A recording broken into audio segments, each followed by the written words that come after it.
Hi everyone, I'm Denise Hernandez. I'm a registered and licensed dietitian. I currently work at the Houstonian Fitness Club, and today I wanted to talk to you about one of the concepts that a lot of people tend to struggle with, which is meal timing. So meal timing is where you figure out what time of the day is best for you to consume each one of your meals. I'm sure you've all heard either online or via a friend, oh, I eat 6 meals a day, or I only eat 2 meals a day. And the best response to that situation is that everybody's different. I have some clients who wake up in the morning and are not hungry until probably lunchtime, and then I have others who wake up and are starving. So the best thing that you should do for not just weight management, but just feeling more energy, more focused throughout the day, is figuring out those times that you are the most hungry. So it's all based on what everybody refers to as the circadian rhythm or your biological clock. So figuring out what times of the day you need this energy is the best approach. So how do you do that? First step is be more attentive and be more conscious of the times of the day that you're hungry. So this means that you will have to pay close attention to these hunger levels. And that tends to be a little challenging because we're busy throughout the day. Either you're working, or if you're a stay-at-home parent, or you're in school, there's a lot of distractions, and so that tends to confuse people and that hunger message that your body's trying to send you. So first step is being more conscious, being more aware of it. So what I usually have my clients do is I'll have them keep a little log. Just noting maybe for a week the times of the day that they find themselves the hungriest. And so they keep a little hour log, just documenting these times. And then once they find out that best range for them, that's when you eat your meal. So for some of you, it might be that you get your hungriest 3 times throughout the day. So you're eating your 3 main meals at that time. For others, you might find that you're getting hungry 4 to 6 times. It all depends on you. And we know, science shows that if you eat according to your circadian rhythms, you're not only going to help your body feel more satisfied at these meals, but you're also going to create more energy, more focus that you can give to the different projects or whatever you're doing at work. So that is the first thing with meal timing. The second thing is, once you figure out those hours, is don't skip those meals. I'm sure a lot of you have done that. I myself have done it, many times. I try to practice what I preach, but I'm not perfect. I forget. And so when we skip these meals, it throws off these rhythms, and obviously we're going to get hungry, but it'll also throw off that focus, sorry.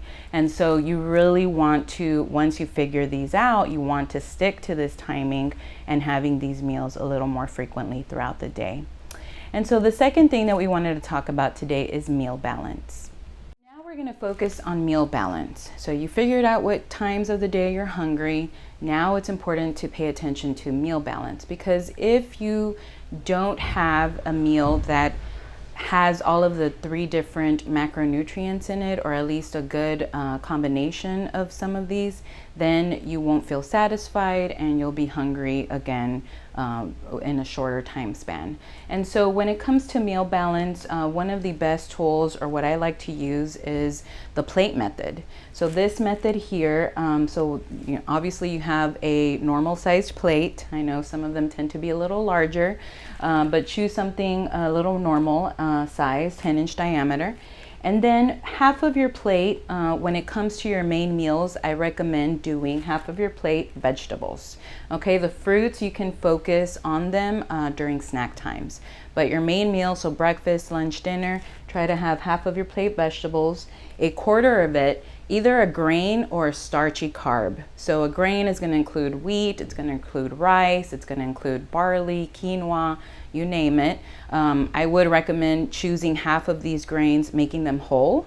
Or it could be a starchy carb like a potato, a sweet potato, peas, corn. So those can fit in this column here. And then lastly is protein. So why do I say lastly protein? As Americans, we tend to focus on the protein part. So I think it's safe to say that there most likely is no protein deficiency here in our country. So it tends to be very protein centric, and I challenge you all to change it up. Focus your meals around the plant-based foods. Okay, so if you do that, you focus around the plant-based foods, and then lastly complement it with your protein. That's a really well diversified eating pattern. So I highly recommend that. Protein, as you all know, is going to be your chicken, turkey, fish. It can be a plant-based protein as well, like beans and tofu. And so that would definitely, if you follow this formula, would combine a well-balanced meal. And so this is a formula that you all can follow at home. I use this a lot when I go out to eat or when I'm just trying to plan my meals for the week. Now, the other thing is you can Google One Great Plate and you'll find a lot of different combinations, because one thing that people struggle with is ideas. So they might understand, okay, I need protein, I need veggies, I need, a grain or a starchy carb, vegetable, but what else can I do? Because they tend to stick to the same thing. And that's where a lot of people tend to, they mess up there.